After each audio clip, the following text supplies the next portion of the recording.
भारत में बहुत सारे बच्चे मजबूत पैदा नहीं होते, उन्हें मजबूत बनना पड़ता है। आज जरा खुद के अंदर झांक कर देखो, पूछो अपने आप से तुम असल में हो कौन, तुम्हारा बचपन कैसा था, तुम्हारी जवानी कैसे गुजरी और जिंदगी में जो भी किया वो सच में तुम्हारी मर्जी थी या हालातों की मजबूरी। कई फैसले तुमने इसलिए नहीं लिए क्योंकि तुम खुश थे, बल्कि इसलिए लिए क्योंकि तुम्हें संभालना था। और आज हम उसी बच्चे की साइकोलॉजी के अंदर उतरने वाले हैं, क्योंकि इसका असर उम्र के साथ खत्म नहीं होता। ये आपको शेप करता है, आपके रिश्तों में, आपके करियर में, आपकी सेल्फ वर्थ में। और अगर आपने ये नहीं समझा कि आपके साथ क्या हुआ था, तो आप पूरी जिंदगी वही सर्वाइवल पैटर्न्स दोहराते रहेंगे जो कभी आपको बचाने आए थे, लेकिन अब धीरे धीरे आपको मार रहे हैं।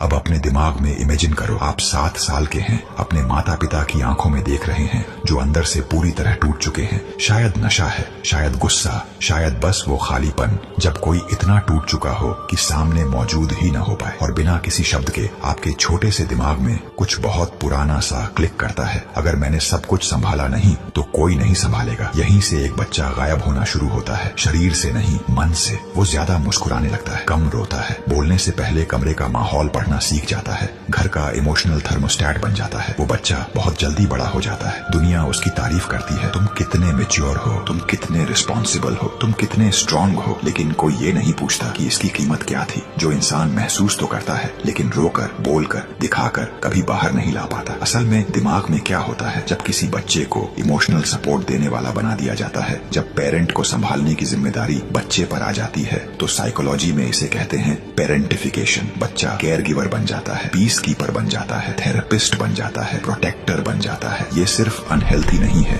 ये दिमाग को रीवायर कर देता है। क्योंकि जब एक बच्चा लगातार इमोशंस रेगुलेट करने की जिम्मेदारी उठाता है, अपनी भी और दूसरों की भी, तो उसके अंदर पैदा होती है हाइपर विजिलेंस। आप हमेशा खतरा ढूंढते रहते हैं, एग शेल्स पर चलते हैं, सीख जाते हैं कि प्यार एक ट्रांजैक्शन है, मैं शांति दूंगा, शायद मुझे सेफ्टी मिले। आप सीखते हैं कि आपकी जरूरतें डेंजरस हैं और दूसरों की जरूरतें अर्जेंट, तो आप गायब हो जाते हैं, शरीर से नहीं अंदर से। और आपकी जगह एक ऐसा वर्जन बनता है जो परफॉर्म करता है, good child, quite achiever, therapist, friend, वो इंसान जो कभी कुछ नहीं मांगता। और आप इस आइडेंटिटी को इतनी परफेक्शन से पहनते हैं कि खुद भूल जाते हैं ये एक मास्क है, लेकिन अंदर कहीं कुछ दुखता है, क्योंकि वो इनर चाइल्ड मरा नहीं है, वो अब भी अंदर चुपचाप चीख रहा है, किसी ने मुझे क्यों नहीं बचाया। बड़े होने पर ये कैसे दिखता है, आप शायद हाइपर इंडिपेंडेंट बन जाते हैं, हेल्प लेने से मना करते हैं, लोगों को दूर रखते हैं, प्यार में कभी सुरक्षित महसूस नहीं करते, खुशी के पलों में नम्ब महसूस होता है, जैसे खुशी अजनबी हो, जैसे वो डिजर्व नहीं करते। आराम करना मुश्किल लगता है, क्योंकि प्रोडक्टिविटी ही एकमात्र तरीका रहा जिससे आपने अपनी वर्थ महसूस की। और सबसे खतरनाक बात, आपको पता भी नहीं चलता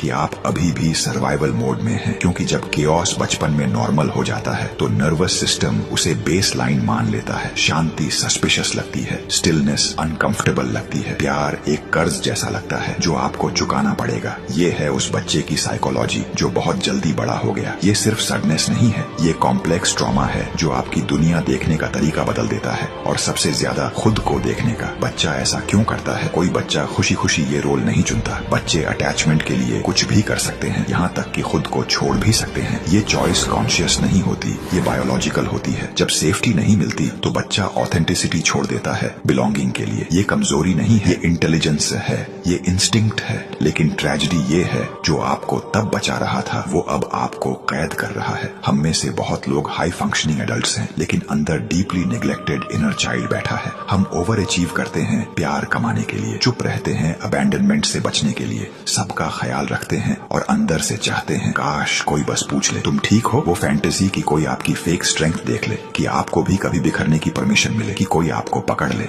ये जरूरत आपके एडल्ट सेल्फ की नहीं है, ये उस बच्चे की है जो कभी बच्चा बन ही नहीं पाया। हीलिंग कहाँ से शुरू होती है? फिक्सिंग से नहीं, परफॉर्मिंग से नहीं, विटनेसिंग से। जब तक आप ये मान नहीं लेते कि आपके साथ क्या हुआ, आप खुद को गैस लाइट करते रहेंगे। इतना बुरा नहीं था, दूसरों के साथ इससे भी बुरा हुआ, मैं तो ठीक हूँ। लेकिन ठीक भी एक मास्क है। और आप ये जानते हैं वो बच्चे बड़े होकर क्या बनते हैं? ऐसे एडल्ट्स जो शांत कमरे में भी सुरक्षित महसूस नहीं करते, ऐसे लवर्स जो सॉफ्टनेस पर भरोसा नहीं कर पाते, ऐसे गिवर्स जो रिसीव नहीं कर पाते, जो रोने पर माफी मांगते हैं, कॉम्प्लीमेंट से घबरा जाते हैं, एग्जॉस्शन को सक्सेस समझ लेते हैं। क्योंकि अगर आपका बचपन आपको स्ट्रांग होना सिखा गया, सॉफ्ट होने की कीमत पर, क्वाइट रहना सिखा गया, ऑनेस्ट होने की कीमत पर, तो अडल्टहुड में आप क्या इनहेरिट करते हैं? एक ऐसी जिंदगी जहां आप सांस रोक कर जीते हैं, किसी के आने का इंतजार करते हैं जो आपको फाइनली टूटने की परमिशन दे। सच ये है, कोई आने वाला नहीं है उस बच्चे को रेस्क्यू करने जिसे आपने दफना दिया था। आपको ही जाना होगा, आप ही को उसका हाथ पकड़ना होगा, आपको ही वो कहना होगा जो किसी ने नहीं कहा। ये तुम्हारी गलती नहीं थी, तुम बस एक बच्चे थे, अब तुम आराम कर सकते हो। यही है शैडो वर्क की शुरुआत। पेन से भागना नहीं, फेक पॉजिटिविटी से ढकना नहीं, बल्कि उन छोड़े हुए हिस्सों की तरफ मुड़ना